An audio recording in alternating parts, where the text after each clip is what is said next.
Boa noite. Boa noite. O doleiro Lúcio Funaro volta a citar Temer num esquema de propinas. O dinheiro do Grupo Bertin teria ido também para Eduardo Cunha e Moreira Franco. Executivos do Grupo Gerdau se tornam réus na Operação Zelotes. A acusação é de suborno para ganhar recursos no Tribunal da Receita Federal. O juiz Sérgio Moro condena mais um ex-gerente da Petrobras no governo Dilma. Pedro Xavier Bastos participou da compra de um campo de petróleo na África. Gilmar Mendes suspende transferência de Sérgio Cabral para Mato Grosso do Sul. O ex-governador, que já foi condenado 3 vezes, consegue ficar preso no Rio. Ministro da Justiça põe sob suspeita a cúpula da PM do Rio e diz que comandantes de batalhão estão associados ao crime organizado. Caminhonete avança sobre ciclovia em Nova York e deixa 6 mortos. Outras 15 pessoas estão feridas e as autoridades falam de terrorismo. O Jornal da Gazeta está no ar.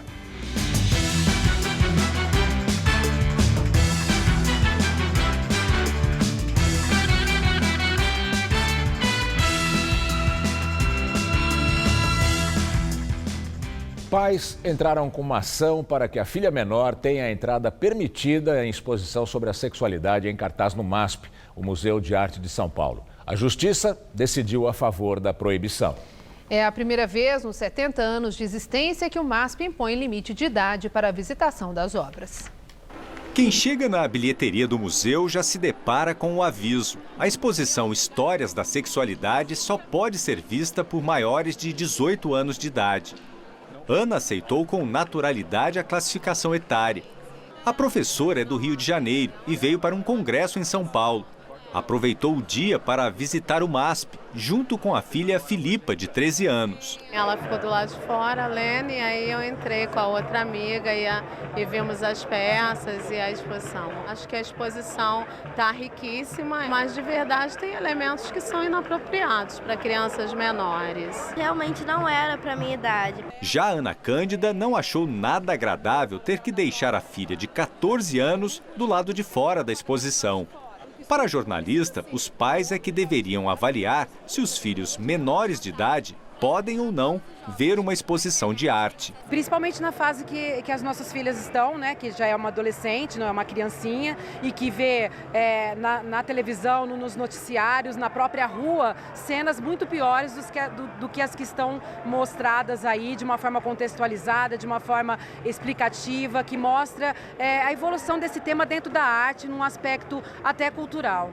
Antônia, que tem 14 anos, também não gostou da restrição. Nessa exposição, o assunto ele não está vulgarizado, sabe? Ele tem todo um contexto. Esta foi a primeira vez em 70 anos de existência que o MASP proibiu a entrada de menores de idade numa exposição, mesmo que acompanhado dos pais ou responsáveis. A direção do museu afirma que essa decisão foi tomada após buscar uma orientação jurídica, que confirmou a necessidade da autoclassificação. Em nota, o MASP informou ainda que houve uma análise das obras da exposição à luz dos critérios contidos no Guia Prático de Classificação Indicativa do Ministério da Justiça, tendo-se concluído que tal exposição deveria ser classificada como não permitida para menores de 18 anos. A exposição traz mais de 300 obras de quase 130 artistas. Os trabalhos são oriundos tanto do acervo próprio do MASP quanto de coleções brasileiras e internacionais. São desenhos, pinturas, esculturas, vídeos e fotografias, além de documentos e publicações. A exposição é feita no momento em que o debate sobre a sexualidade na arte toma conta do país. No fim de setembro, a participação de uma criança em uma performance protagonizada por um homem nu no MAM, um museu de arte moderna, no Ibirapuera, na zona sul de São Paulo, gerou polêmica nas redes sociais e deu início às discussões sobre a liberdade artística. Houve polêmica também na exposição Queer Museu, em Porto Alegre. Ela foi cancelada depois de protestos. Manifestantes classificaram parte do conteúdo como incentivo à pedofilia, à zoofilia e um desrespeito a símbolos religiosos. Uma das obras da artista Adriana Varejão está exposta no MASP. Na semana passada, uma arquiteta e um artista plástico entraram com uma ação na justiça contra o MASP, com o objetivo de garantir o direito da filha de 15 anos de ver a exposição. Mas a Justiça de São Paulo decidiu que o museu tem direito de restringir a entrada de menores. A produção do Jornal da Gazeta apurou com a Vara da Infância e da Juventude que museus públicos ou privados têm autonomia para proibir o acesso de menores de idade em exposições, podendo indicar a classificação etária. Cada pessoa tem uma opinião, então gera essa polêmica toda. Então, eu acho que, na realidade, é até uma questão para evitar mesmo a discussão, né? Desde que a exposição histórica da sexualidade entrou em cartaz no dia 19 de outubro, pelo menos 18 mil pessoas já foram visitar o MASP. No ano passado, foram 10 mil no mesmo período. A partir de amanhã, o motorista que atingir 20 pontos na carteira de habilitação vai ter o documento suspenso por 6 meses e não mais um mês como antes. A mudança faz parte de uma alteração no Código Brasileiro de Trânsito e começa a valer em todo o Brasil nesta quarta-feira. A partir de amanhã, o motorista que acumular 20 pontos em multas nos últimos 12 meses terá a CNH suspensa por 6 meses. Antes, essa punição era de 1 mês. A nova regra já estava em vigor desde novembro do ano passado, mas como a pontuação é contada nos últimos 12 meses, a suspensão estendida da CNH vai começar a fazer efeito a partir de amanhã, ou seja, os pontos computados antes dessa data serão zerados. Após o período de 6 meses da suspensão, o motorista ainda precisará fazer o curso de reciclagem nos CFCs de São Paulo para ter a CNH de volta e voltar a rodar pela cidade. De janeiro a setembro deste ano, 424.625 condutores tiveram a habilitação suspensa no estado. Na cidade de São Paulo, as multas no período chegaram a 187.266. Eles dão multa por tudo, fica parado, ajudar ninguém ajuda. Que nem eu acho absurdo quem trabalha com carga ter que ficar pagando a zona azul toda hora. É errado. Aí, tipo, não tem carga e descarga, não tem nada. A fábrica de multas aí, facilmente você perde os 20 pontos, tranquilamente. Se você errou, tem que pagar por isso, né? Isso aí é fato, né? Mas é muito pouco, 20 pontos é fácil de se perder, né? O que o senhor acha disso, assim, de ampliar esse período de suspensão? Eu acho correto. Acho que está certo, está errado, tem que pagar. Ataque nos Estados Unidos, o motorista invade uma ciclovia na região sul de Manhattan e atropela vários ciclistas. Pelo menos 6 pessoas morreram e 15 ficaram feridas. Um suspeito foi preso depois de ser baleado na perna. A polícia já fala em ataque terrorista. De acordo com a polícia e a imprensa local, o motorista dirigiu um caminhão de mudança alugado. Ele invadiu uma ciclovia perto do memorial do World Trade Center e atingiu um grupo de ciclistas. Ainda pelo relato de testemunhas, depois dos atropelamentos, o motorista teria deixado o veículo e atirado em pedestres e outros ciclistas que estariam na área. De acordo com a polícia, o atirador foi baleado logo após o ataque e levado para o hospital. E ainda nesta edição, outras informações deste novo ataque nos Estados Unidos. Você vai ver a seguir. Em novo depoimento, o doleiro Lúcio Funaro chora e volta a acusar o presidente de receber propina. Temer teria recebido R$2 milhões do Grupo Bertin. Centenas de integrantes do MTST caminham de São Bernardo do Campo até o Palácio dos Bandeirantes, em protesto por moradia. Até já! A Polícia Federal abriu inquérito para investigar Paulo Scaff, presidente da Fiesp, o ex-ministro Antônio Palocci e o dono da CSN, Benjamin Steinbrück.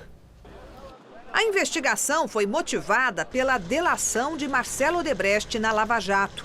No depoimento, o empresário contou que a empreiteira repassou por meio de Caixa 2 R$14 milhões para o ex-ministro Antônio Palocci, na época deputado federal pelo PT.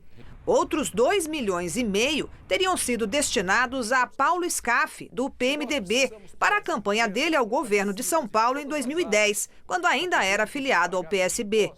Scaff, que tem pretensão de concorrer novamente no ano que vem, nega irregularidades nas doações. Diz que todas foram registradas na Justiça Eleitoral. Marcelo Odebrecht revelou que os repasses atenderam a um pedido de Benjamin Steinbrück, sócio e presidente da Companhia Siderúrgica Nacional, privatizada em 1993. Steinbrück também é vice-presidente da Fiesp, a Federação das Indústrias de São Paulo, que é comandada por Paulo Scaff. Segundo o empreiteiro, Steinbrück não queria ter o nome envolvido e por isso pediu que a Odebrecht fizesse as doações por ele e não quis saber se seria Caixa 2. O dinheiro, de acordo com Marcelo Odebrecht, foi devolvido como combinado. Teria sido pago a mais no negócio que a Odebrecht mantinha com a siderúrgica para a construção de uma fábrica de aço. Nos registros da contabilidade clandestina da empreiteira, conhecidos como a planilha de propinas da Odebrecht, Antônio Palocci aparece como Italiano Aço e Paulo Scaff consta como Rolamento. A força-tarefa da Lava Jato, Marcelo Odebrecht, disse que era comum receber pedidos de empresários para fazer doações a políticos. O ministro relator do Supremo, Edson Fachin, enviou o material referente aos citados que não têm foro privilegiado para o Paraná. O inquérito foi instaurado em Curitiba e remetido agora à Polícia Federal de São Paulo. O juiz Sérgio Moro autorizou que a Polícia Federal use a delação de executivos da Odebrecht e a documentação ligada a esses depoimentos na investigação sobre as palestras do ex-presidente Lula. A Operação Lava Jato investiga se os pagamentos das palestras ao petista, no Brasil e no exterior, ocultaram propinas. Os investigadores apuram também o recebimento direto de 9 milhões de reais por 6 empreiteiras acusadas de corrupção na Petrobras. Lula controla a empresa Lios Palestras, Eventos e Publicações, aberta em 2011 após ele deixar o governo. Até 2015, a Lios recebeu 27 milhões de reais, a maior parte de empreiteiras e grandes empresas. A defesa afirma que todas as palestras do ex-presidente foram feitas e pagas com as devidas emissões de notas e pagamentos de impostos.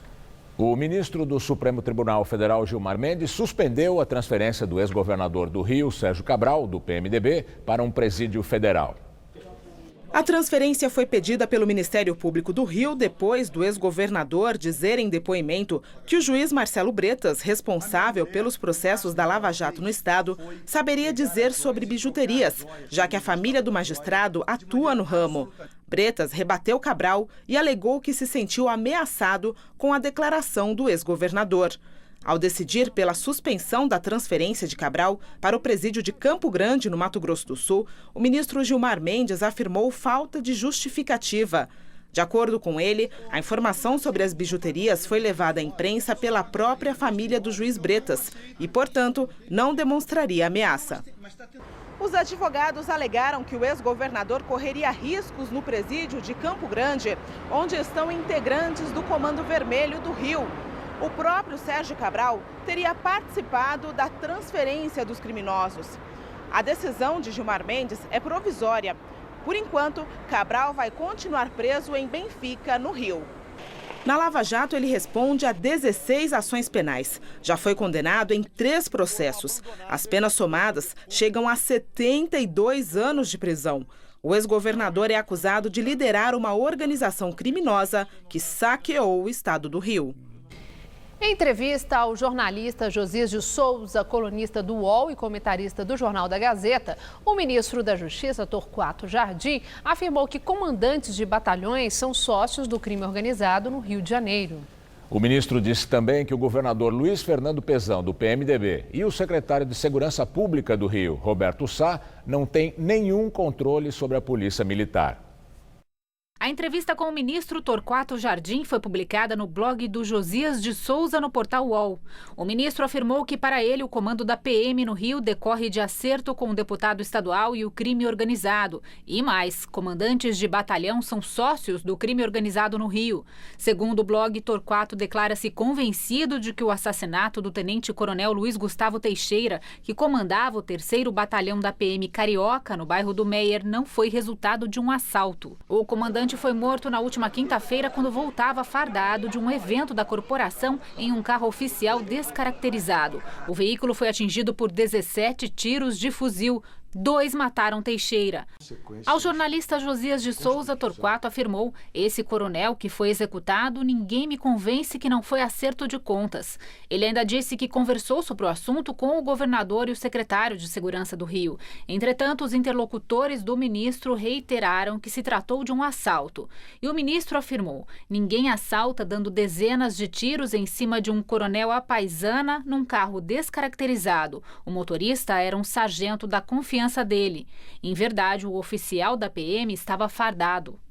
Torquato Jardim disse que o que está acontecendo hoje é que a milícia está tomando conta do narcotráfico. Por quê? Os principais chefões do tráfico estão trancafiados em presídios federais e o crime organizado deixou de ser vertical, passou a ser uma operação horizontal muito mais difícil de controlar. As declarações do ministro da Justiça repercutiram no Rio de Janeiro. O governador Luiz Fernando Pezão afirmou que o governo do estado e o comando da Polícia Militar não negociam com criminosos. Segundo ele, Torquato Jardim nunca o procurou para tratar do assunto da entrevista. Pezão ainda afirmou que as escolhas de comando de batalhões e delegacias fluminenses são decisões técnicas e que jamais recebeu pedidos de deputados para tais cargos. O secretário de Segurança do Rio, Roberto Sá, também refutou possíveis interferências políticas em nomeações da pasta. Segundo ele, as investigações sobre a morte do comandante Luiz Gustavo Teixeira apontam para a tentativa de roubo. Deputados da Comissão de Segurança Pública da Assembleia Legislativa do Rio enviaram uma representação à Procuradora-Geral da República, Raquel Dodge, para que seja aberta uma investigação sobre as declarações do ministro da Justiça, Torquato Jardim. Durante a tarde, Dodge assinou um protocolo de intenções com o governo federal para atuação conjunta em segurança pública no Rio. O ministro Torquato Jardim participou da cerimônia. Vamos agora ao comentário de Josias de Souza, direto de Brasília. O ministro Torquato Jardim da Justiça disse em voz alta o que era apenas murmurado por todas as autoridades que lidam com a área de segurança no governo federal. Torquato declarou, em essência, que a PM do Rio é controlada pelo crime organizado, não pelo governo estadual. Os criminosos participam da escolha do comando da Polícia Militar e os chefes dos batalhões da PM são sócios do crime, disse Torquato. Eu registrei as manifestações do ministro. Isso abriu uma crise entre Brasília e o Rio de Janeiro. Esse assunto não diz respeito apenas aos habitantes do Rio. Interessa a todos os brasileiros em dia com o fisco, pois o dinheiro dos impostos federais tem custeado o socorro das forças federais à segurança do Rio. O esforço envolve Forças Armadas, Polícia Federal, Polícia Rodoviária, Força Nacional de Segurança. Quem paga a conta merece a verdade. O ministro da Justiça não é um qualquer. Dispõe de informações privilegiadas. Reagir aos ataques com outros ataques, como fizeram as autoridades do Rio, não resolve o problema. A crise do Rio é um terremoto de verdades. A verdade mais cruel chama-se Sérgio Cabral. Desceu do governo para a cadeia. Quem supõe que num estado que chegou a esse ponto, o crime não se infiltrou na máquina de segurança é ingênuo ou cínico. E se não consegue lidar com as verdades que saltam aos olhos, não conseguirá lidar com a crise. Só há uma coisa pior do que o crime organizado. É o Estado esculhambado. Boa noite. O empresário Emílio Odebrecht prestou hoje depoimento por videoconferência ao juiz Sérgio Moro. Ele foi ouvido como testemunha de defesa do próprio filho, Marcelo Odebrecht, em ação penal sobre o pagamento de propinas da empreiteira ao ex-presidente do Banco do Brasil e da Petrobras, Aldemir Bendini. Marcelo, Bendini e outras 4 pessoas são réis no processo em que o Ministério Público Federal acusa o ex-presidente da Petrobras de ter recebido 3 milhões de reais em propina da Odebrecht. O dono da empreiteira disse que não sabia sobre pagamentos de vantagens indevidas a Bendini. Eu, efetivamente, só vim saber dessa relação de acertos, se é que existiram, eu diria, no período de meado de 16, já no andamento bastante acentuado da colaboração. Então, só nesse período que eu vim começar a ter conhecimento sobre esses assuntos.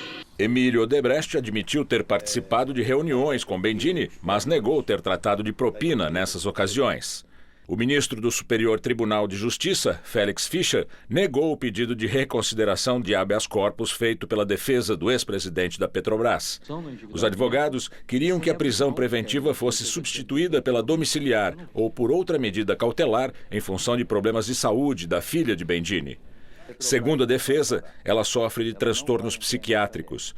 No entanto, Fischer disse que não ficou confirmada que a presença do executivo é imprescindível para os cuidados da filha. Bendini está preso desde julho. A Polícia Federal aponta fraude em 90% dos contratos agrícolas operados pelo Banco do Brasil na região de Ribeirão Preto, no interior de São Paulo, entre 2012 e 2015. A Operação Turbocred foi deflagrada hoje em São Paulo, Minas Gerais, Mato Grosso, Espírito Santo e Goiás. Segundo a investigação interna do Banco do Brasil, as fraudes causaram prejuízo de 44 milhões de reais. A Polícia Federal cumpriu mandados em residências de tomadores de empréstimos fraudulentos, funcionários e ex-funcionários do banco e de laranjas. Em nota, o Banco do Brasil informou que colabora com as investigações. Executivos da Gerdau viram réus em processo da Operação Zelotes. Segundo o jornal O Estado de São Paulo, o juiz Valisney de Souza Oliveira, da 10ª Vara Federal em Brasília, recebeu denúncia do Ministério Público contra 14 investigados por suposto pagamento de propina em julgamentos do CARF. Viraram réus por corrupção ex-integrantes do Conselho Administrativo de Recursos Fiscais, o CARF, e 3 pessoas que seriam ligadas à Gerdau. Entre elas, o ex-diretor jurídico da empresa Expedito Luz. Para o Ministério Público, os executivos da Gerdau atuavam para manipular decisões do CARF e, assim, conseguir provimento de recursos e cancelamentos das cobranças de tributos. Em depoimento à Justiça Federal, o doleiro Lúcio Funaro chora e volta a citar o presidente Temer em esquema de propina. 2 milhões de reais de propina ao presidente Temer em 2010. De acordo com o doleiro, o repasse da propina a Temer veio do grupo empresarial Bertin como contrapartida pela liberação de financiamento do Fundo de Investimentos do FGTS administrado pela Caixa. Delator da Lava Jato, Lúcio Funaro disse ainda que o ex-presidente da Câmara, Eduardo Cunha, e o ex-deputado federal pelo PT, Cândido Vacareza, também receberam suborno para avalizar a liberação de financiamento para o grupo Bertin. O doleiro disse que o repasse a Temer ocorreu por meio de doações oficiais ao Diretório Nacional do PMDB, na eleição de 2010. Na época, Temer era presidente do partido e candidato a vice-presidente na chapa com Dilma Rousseff. Funaro contou ainda que o responsável pelos repasses aos políticos seria o empresário Natalino Bertin. Quando foi para definir como é que seria a divisão do montante que o Natalino disponibilizou para doações, se eu não me engano, o deputado Eduardo Cunha ficou com 1 milhão, 2 milhões e meio foram destinados ao presidente Michel Temer e um valor, acho que 1 milhão também, 1 milhão e meio foi destinado ao deputado Cândido Vacareza. No depoimento, Funaro disse ainda que o secretário-geral da presidência, Moreira Franco, do PMDB, também recebeu parte dos recursos do empresário. Na época do aporte do FI-FGTS, o ministro ocupava a vice-presidência de fundos e loterias da Caixa, por indicação de Temer. Em nota, a assessoria da presidência afirmou que Temer contesta de forma categórica qualquer envolvimento de seu nome em negócios escusos. Ainda mais partindo de um delator que já mentiu outras vezes à justiça. Funaro é réu na Operação Sepsis, no processo em que Cunha e o ex-ministro Henrique Alves são acusados de participarem de um esquema de corrupção na Caixa Econômica Federal para a liberação de recursos do Fundo de Investimento do banco. E num determinado trecho do depoimento ontem, Funaro chorou quando relatou como está difícil manter contato com familiares. Ele está preso no complexo penitenciário da Papuda, no Distrito Federal, desde julho do ano passado. Eu não quero mais passar por isso. Faz 1 ano e meio que eu não vejo meu pai, que eu não tenho coragem de pedir para ele vir me visitar. Eu lembro de uma frase que ele falou para mim uma vez, que ele preferia dar um tiro na cara do que ser preso. E hoje a minha condição é de ser presidiário. Eduardo Cunha disse que está tranquilo sobre as acusações de Funaro. O ex-presidente da Câmara afirmou que está disposto a passar por um detetor de mentiras com o doleiro. O ministro da Secretaria-Geral da Presidência, Moreira Franco, disse que Funaro vive da delinquência e da mentira. O ex-deputado Cândido Vacarezza ainda não se pronunciou. E agora vamos ao comentário de política com José Neumann Pinto. Realmente, há delações e delações. Há quem conteste a delação de uma forma geral, mas cada delação é uma delação. E a delação de Lúcio Funaro é a delação. Realmente vem muito recheada de detalhes, com muita lógica, resta saber se tudo isso está documentado. O que é certo é que não vai ser dizendo que ele é um delinquente contumaz, que é mentiroso, que alguém, mesmo sendo o presidente da República, vai se defender. Afinal de contas, a delação premiada parte de alguém que é delinquente mesmo, que está sendo processado, que foi condenado, que está negociando uma pena menor. Quer dizer, isso se chama em português truísmo. É uma verdade, mas uma verdade que não leva a nada, a lugar nenhum. É por isso que eu sempre defendi que o Temer fosse investigado. Afinal de contas, a presidência da República não pode ser ocupada por um suspeito, e um suspeito sobre o qual vem sendo reveladas vários ilícitos.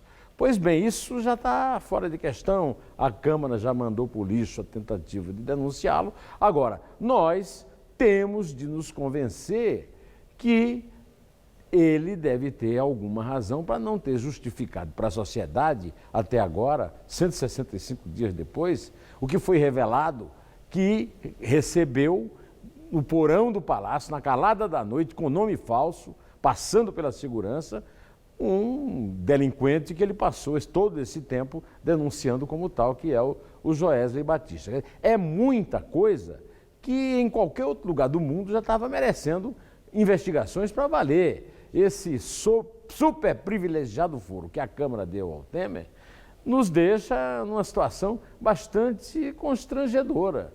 Nós estamos numa república de falsos delatores ou numa república de hipócritas? Nós somos governados por hipócritas que se defendem na base de: olha, ele é um bandido, eu sou bonzinho, repilo de forma categórica. Não, tem que provar, tem que se deixar ser investigado. Senão, nós vamos realmente para a vala comum do mais deletério governo da história da República.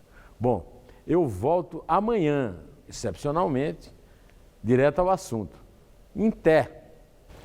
E daqui a pouco, Maria Lídia Flândula entrevista Oscar Vilhena Vieira, diretor da Escola de Direito da Fundação Getúlio Vargas, sobre o atual cenário político e o STF. O mês de outubro vai terminando com a passagem de uma bela frente fria pelo litoral de São Paulo, que deixou o tempo hoje mais fechado, com vento e temperatura amena. Pois é, e com o feriado chegando, muita gente vai passear por aí, no ar, no tempo, né? Será que o tempo vai estar bom? Será que vai chover? Vamos ver como fica o tempo nesses próximos dias com Mariana Armentano.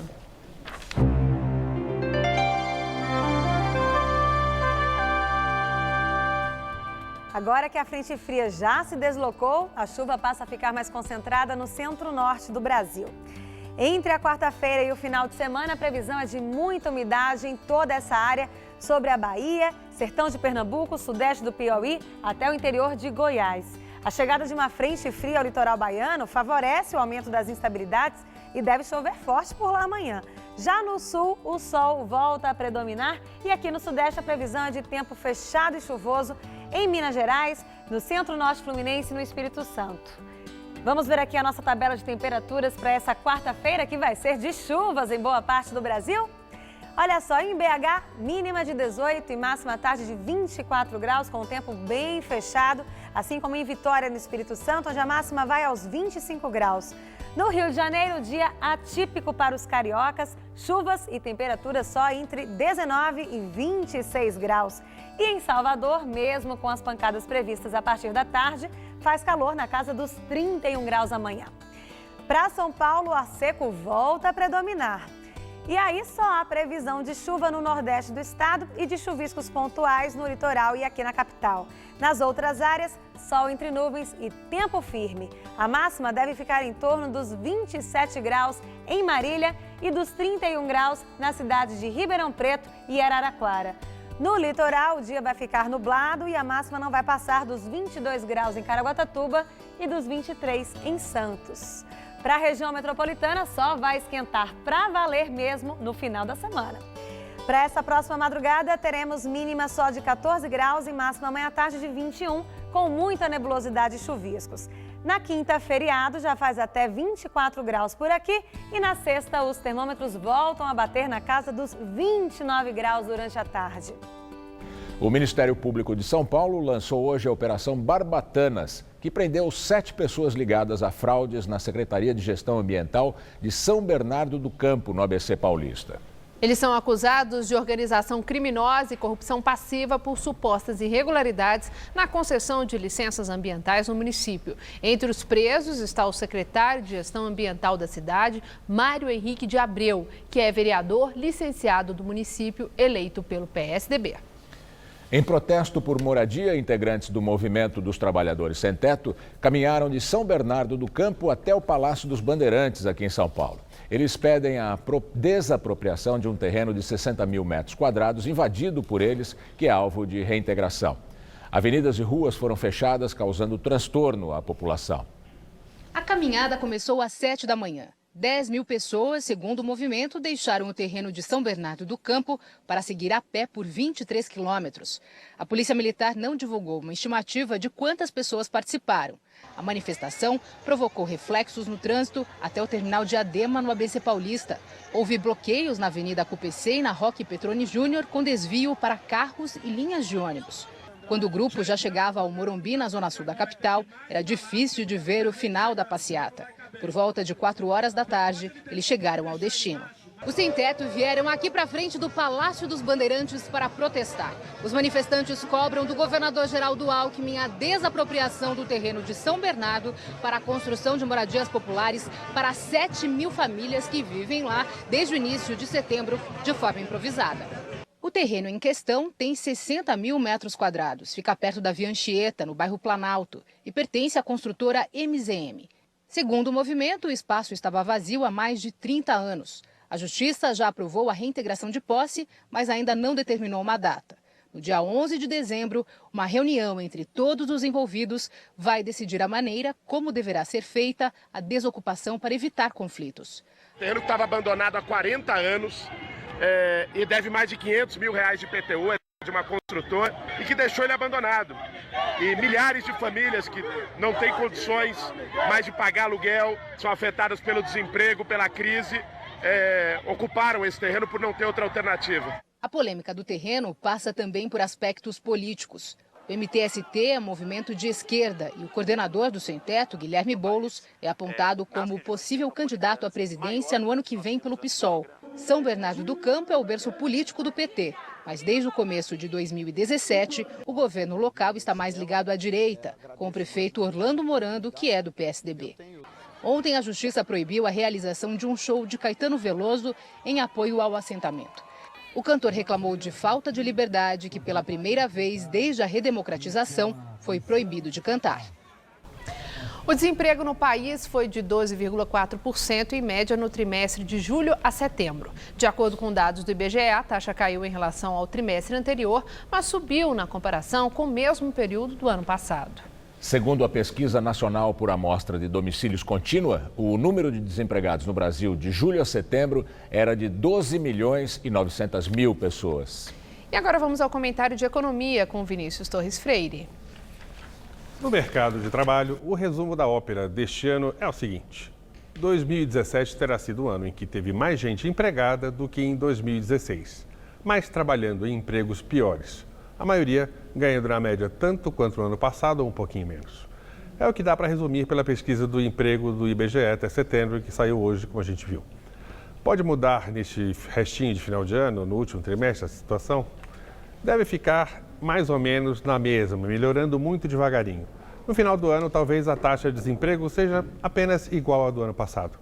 O problema maior é que falta emprego com carteira assinada, que continua desaparecendo. Tem gente especulando que, quando começar a valer a reforma trabalhista, agora em novembro, vai aumentar um pouco o número de contratações. Em relação a setembro do ano passado, o número de trabalhadores empregados com carteira ainda cai 2,4%. Trocando em miúdos grossos, significa 800 mil pessoas a menos. Por que tem mais gente empregada no total, então? Porque aumentou o número daqueles trabalhadores que o IBGE chama de por conta própria e por causa do emprego sem carteira. Por conta própria é um grupo que inclui desde autônomos com um bom trabalho até gente que faz meros bicos. Mas, na média, esses trabalhadores ganham 23% menos do que aqueles com carteira assinada. E os sem carteira ganham quase 40% menos. Quem acredita na reforma trabalhista acha que as empresas vão perder o medo de contratar, pois, em tese, haveria menos risco de processos na justiça. E, além do mais, será possível contratar mais gente pagando menos, por meio de empresas terceirizadas e em contratos por tempo parcial. Isto é, contratar o trabalhador apenas por algumas horas por dia, com registro legal, mas salário bem menor. Mas isso tudo ainda é especulação teórica. O fato maior disso tudo é que as empresas ainda estão com capacidade ociosa e com medo de fazer contratações e investimentos, por não saberem direito o que vai ser do ano eleitoral de 2018, o ano que vem. Não sabem se a economia vai, enfim, decolar ou se vai virar uma bagunça de novo por causa da política. Boa noite. Ricardo Saúde, o ex-diretor de Relações Internacionais da JF, se negou a falar na comissão mista que investiga irregularidades nas empresas do Grupo Friboi. A CPMI convocou o executivo na reunião de hoje para justamente ouvir o ex-diretor, que se manteve calado diante dos questionamentos de parlamentares. Saúde alegou permanecer em seu direito de silêncio. Quando questionado pelo presidente do colegiado, o senador Ataídes Oliveira, do PSDB, sobre a vontade de ajudar o país contra a corrupção, Saúde defendeu que foi preso porque disse a verdade.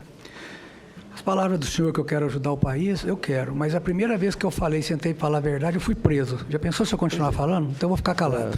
A suspensão do acordo de colaboração foi aceita pelo ministro Edson Fachin, do Supremo Tribunal Federal, na época a pedido de Rodrigo Janot, que estava à frente da Procuradoria. Desde então, o ex-diretor da JF está preso preventivamente no complexo da Papuda, em Brasília. Ele e Joesley Batista omitiram informações importantes na delação premiada assinada com a Procuradoria-Geral da República. No encontro com a comissão, Ricardo Saúde argumentou que só vai colaborar com a justiça quando tiver seus direitos de volta. Quando minhas premissas forem restabelecidas, eu quero falar e muito. Irregularidades envolvendo as empresas JF e JBS são investigadas pela Comissão Parlamentar Mista, referente a operações realizadas junto ao BNDES, o Banco Nacional do Desenvolvimento, entre 2007 e 2016. Vamos agora às notícias do esporte com Estela Gontijo e Celso Cardoso. Depois do esporte, Maria Lídia entrevista Oscar Vilhena, diretor da Faculdade de Direito da FGV de São Paulo. Num jogo muito polêmico, o Palmeiras apenas empatou ontem com o Cruzeiro e perdeu a chance de colar no líder Corinthians na briga pelo título nacional, né, Celso? Estela, jogando em casa, o time paulista empatou aos 40 do segundo tempo com o Cruzeiro e ainda está 5 pontos atrás do rival Corinthians. Jogando no Allianz Parque, o Cruzeiro saiu na frente do Palmeiras com esse gol contra do zagueiro Juninho, 1-0. O empate do time da casa veio com o colombiano Borja, 1-1. O Cruzeiro fez o segundo com o ex-palmeirense Robinho, 2-1. O empate veio de novo com o atacante Borja para encerrar a conta. Final, Palmeiras 2, Cruzeiro também 2.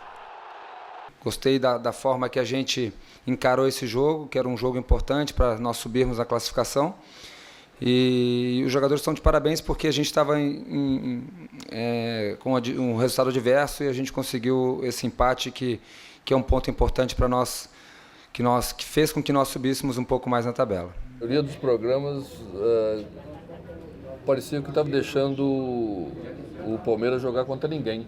Parecia que o Palmeiras não ia jogar com o Cruzeiro, parecia que iria jogar sozinho e o jogo já estava resolvido.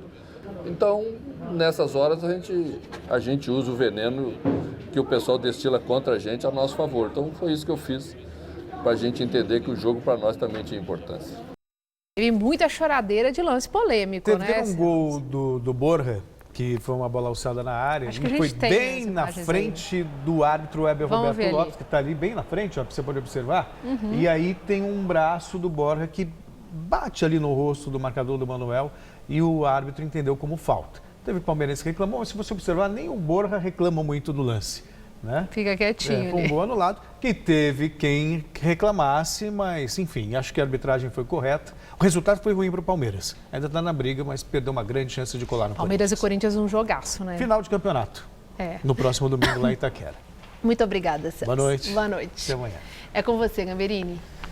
O governo russo afirma que os Estados Unidos devem investigar ligações com a Ucrânia depois de acusações contra o ex-assessor do presidente Donald Trump. O ministro de Relações Exteriores da Rússia, Sergei Lavrov, afirmou que o rastro ucraniano nas eleições americanas deve ser seguido e que Kiev, a capital da Ucrânia, tem informações sobre a eleição de 2016. O FBI investiga a interferência russa na eleição de Trump, o que Moscou nega. O presidente não foi mencionado no indiciamento do ex-assessor de campanha Paul Manafort, acusado de conspiração, lavagem de dinheiro e falso testemunho. A Casa Branca já afirmou que as ações suspeitas do lobista são anteriores à sua ligação com o atual governo. E agora vamos ao comentário de política internacional com João Batista Natália. Vocês estão acompanhando tanto quanto eu essa novela que não acaba mais. É a novela sobre as relações muito esquisitas entre a Rússia e o presidente Donald Trump. Pois os 2 últimos capítulos foram bem emocionantes. O primeiro deles está no depoimento de um dos diretores do Facebook, hoje no Senado americano. Segundo ele, 126 milhões de americanos podem ter lido mensagens postadas por agentes russos. Nesse mundo de notícias mentirosas pela internet, 80 mil delas foram produzidas para as eleições presidenciais de há um ano. A Rússia apostava todas as fichas em Trump para derrotar a candidata Hillary Clinton, do Partido Democrata. O outro capítulo da novela aconteceu ontem, segunda-feira. 2 assessores importantes de campanha de Trump foram indiciados e estão em prisão domiciliar. Eles receberam dinheiro de um ex-presidente da Ucrânia, que era pau-mandado de Vladimir Putin, o presidente russo. Um terceiro assessor, George Papadopoulos, declarou-se culpado por ter mentido sobre as relações dele com a Rússia, isso lá atrás, quando ele prestou depoimento ao FBI. Trump tentou hoje desqualificar Papadopoulos. Disse que ele era apenas um voluntário de pouca importância na campanha do ano passado. Não é verdade. O próprio Trump, há mais de um ano, elogiou o assessor que tinha sido encarregado de coletar informações que machucassem a imagem de Hillary Clinton. A grande preocupação de Trump é que essa história acabe produzindo alguma prova comprometedora contra ele. Por exemplo, que se comprove a ideia de que ele foi eleito pela Rússia e não pelos eleitores americanos, que só votaram nele porque os russos manipulavam informações nos bastidores. O New York Times, que não morre de amores por Trump, diz que esse roteiro já está mais ou menos desenhado. Esse tipo de história pode acabar em impeachment, mas estamos ainda distante desse capítulo final. Enquanto isso, não vou desgrudar da novela. É assim que o mundo gira. Boa noite. Voltando a falar do ataque em Nova York, que deixou pelo menos 8 pessoas mortas e 15 feridas, depois que um motorista atropelou e disparou contra ciclistas e pedestres do sul da ilha de Manhattan. De acordo com testemunhas, o motorista, um homem de 29 anos, teria gritado "Allah Akbar", uma frase que significa "Deus é grande", geralmente dita por terroristas islâmicos antes de um atentado. A polícia confirmou que o atirador, identificado, foi baleado no peito, levado para o hospital e vai sobreviver. Foi divulgado que o motorista não é de Nova York. Um comitê de segurança foi formado para investigar se ele tem algum cúmplice. O presidente Donald Trump foi informado sobre o caso, de acordo com a Casa Branca. Na entrevista do dia com Maria Lídia Flandoli, os efeitos do comportamento dos ministros do STF sobre a imagem da instituição. E quem analisa é o professor de Direito Constitucional Oscar Vilhena Vieira, diretor da Escola de Direito São Paulo, da Fundação Getúlio Vargas. Muito obrigada por estar aqui, professor. Bom, mas antes de falar do nosso assunto que envolve o Supremo Tribunal Federal, o Jornal da Gazeta mostrou há pouco aquela decisão de uma juíza sobre o show que Caetano Veloso faria num acampamento do MTST lá em São Bernardo do Campo. E o argumento da juíza na proibição desse show foi que ele não podia fazer um show numa área que estava, usando o termo que ela usou, subjúdice. Eu quero perguntar se há um amparo no direito para uma condenação, para uma ação como uma decisão judicial como essa. Me parece que não, nenhuma. Por quê? Porque na realidade ela está confundindo um espetáculo público onde se paga ingresso, onde há uma regulação de como isso se dá, com um ato político. O que o Caetano Veloso estava fazendo lá era um ato político de solidariedade. E a forma com que ele faz isso é cantar, porque afinal ele é um cantor, né? Então me parece que houve uma censura, o que já é grave, e impediu-se que um ato político dentro de um país que vive ainda numa normalidade democrática fosse realizado. Parece totalmente despropositado. Interessante o seu esclarecimento, que foi uma decisão que causou, no mínimo, espanto, foi.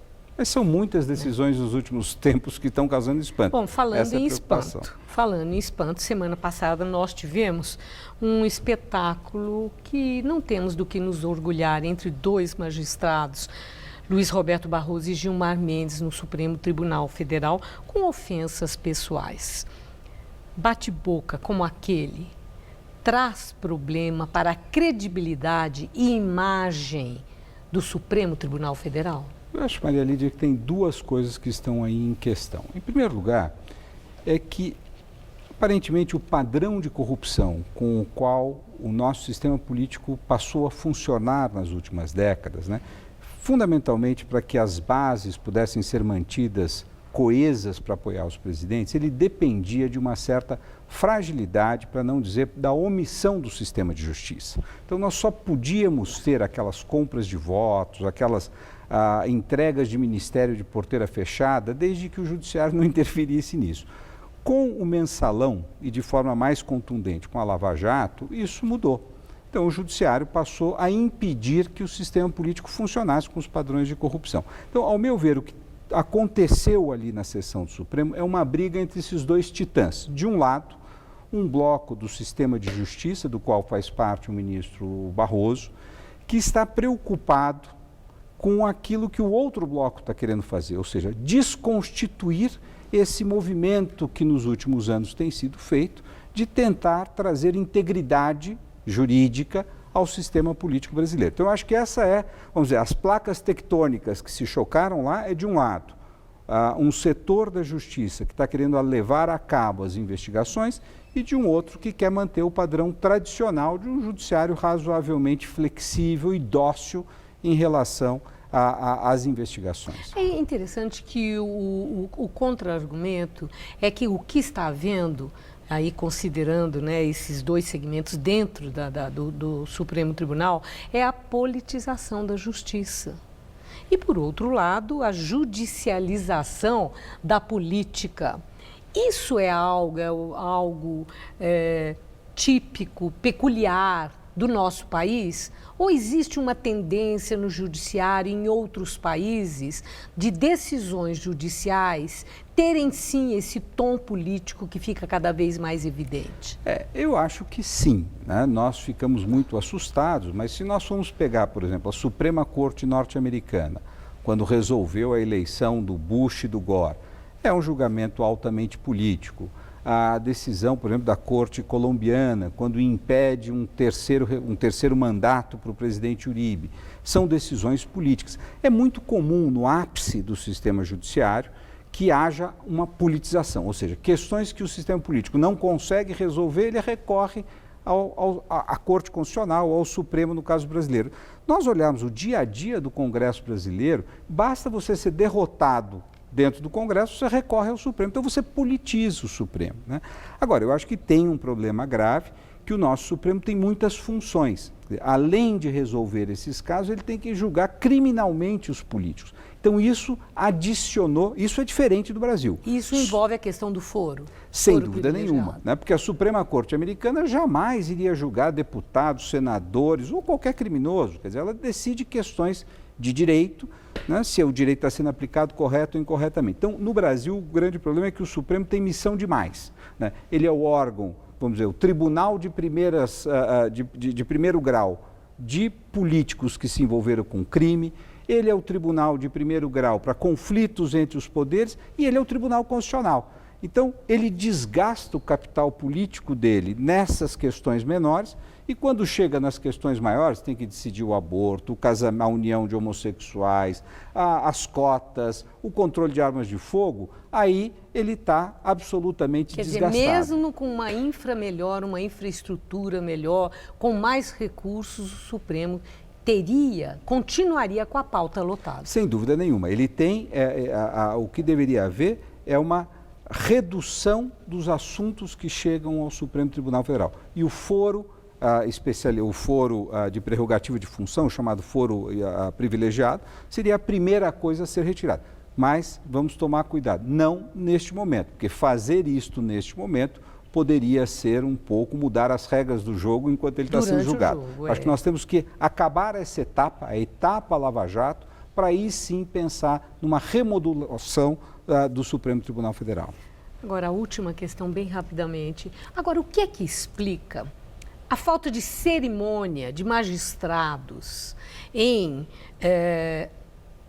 debater, discutir, completamente sem cerimônia e apelando para as ofensas pessoais, não se atendo às discordâncias da doutrina do direito?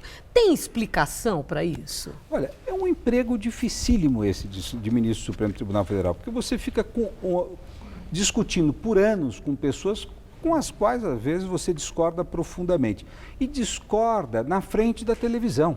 Né? É quase como se fosse um programa de futebol ali do domingo. Né? Evidentemente que os ministros, quando perdem as estribeiras, isso gera um tipo de, vamos dizer, erosão da autoridade do Supremo Tribunal Federal. Creio que em outros países isso ocorre, mas isso ocorre a portas fechadas. No Supremo Tribunal Federal, esse é um caso único, que é o brasileiro, isso ocorre na frente das câmaras. Não é uma coisa saudável, mas às vezes a luta, o que está por trás, é muito maior do que simplesmente aquele jogo que nós estamos assistindo. Então, nesse sentido, é muito bom que tenhamos a transparência. É melhor que a transparência esteja aí. Muito obrigada, professor. Uma boa noite. Obrigado. Gamberini.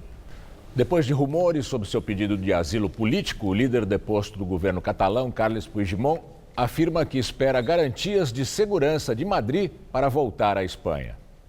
Em sua primeira entrevista, Puigdemont afirmou que não abandonou o país ou a causa catalã e que aceita o desafio democrático da eleição de 21 de dezembro, convocada pelo governo espanhol após intervir na Catalunha.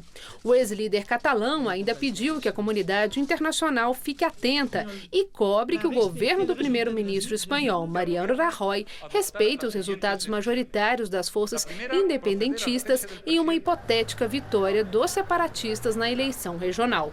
Por enquanto, a declaração da independência catalã segue suspensa e 6 dos líderes do movimento de independência foram convocados para depor no fim dessa semana, no processo que são acusados de insubordinação, rebelião e mau uso de verbas públicas, o que pode render pena de até 30 anos de prisão. A Catalunha é uma das regiões autônomas mais importantes da Espanha. Tem mais de 7 milhões e 500 mil habitantes e representa 19% do PIB do país. O governo espanhol diz que a intervenção aprovada na última sexta-feira servirá apenas para restaurar a ordem constitucional e não interferir na autonomia histórica da região. O Jornal da Gazeta termina aqui. A edição de hoje pode ser vista no site do Jornal da Gazeta. Mais notícias em nossa edição das 10. Uma boa noite para você. Boa noite e até amanhã.